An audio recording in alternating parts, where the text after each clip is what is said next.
Bonjour les amis, écoutez, je conserve les bonnes habitudes, j'avais dit une vidéo toutes les 24 heures, et le référendum sur la Nouvelle-Calédonie, dont nous venons d'avoir les résultats, me donne l'occasion de poursuivre ce rythme. Alors, pour le français moyen qui est devant sa télévision, on vous annonce que la Nouvelle-Calédonie reste française, que le résultat est de 56,5 à 43,5, et donc circuler, il n'y a plus rien à voir. C'est beaucoup plus compliqué que ça, et le résultat est très inquiétant. Alors je vous en explique d'abord les dessous parce que la démocratie est totalement bafouée. Il faut savoir que suite à des accords qui remontent à plus de 20 ans, il avait été décidé que les Calédoniens d'origine française qui n'étaient pas dans ce pays depuis plus de 20 ans ne pourraient plus participer au scrutin suivant qu'il y aurait.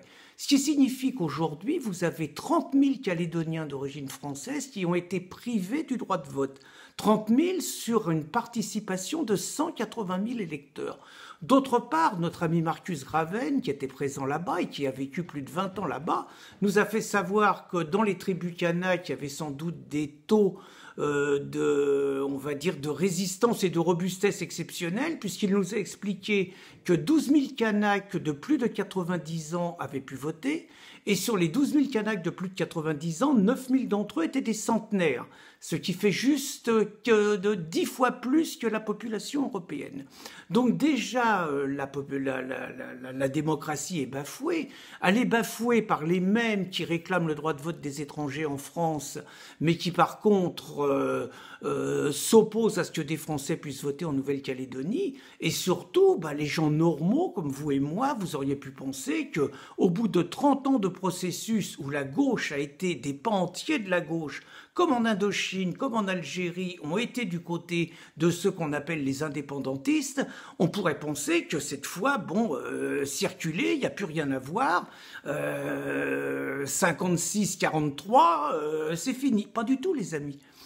Ça aurait été terminé si le oui, c'est-à-dire l'indépendance kanak, avait été voté. Mais à partir du moment où le non est voté, c'est comme le traité constitutionnel européen, c'est comme tous les référendums en Europe, tant que les gens votent pas bien, faut voter. Donc à partir du moment où l'indépendance n'a pas été votée aujourd'hui, il y aura un nouveau tour en 2020 et un nouveau tour en 2022.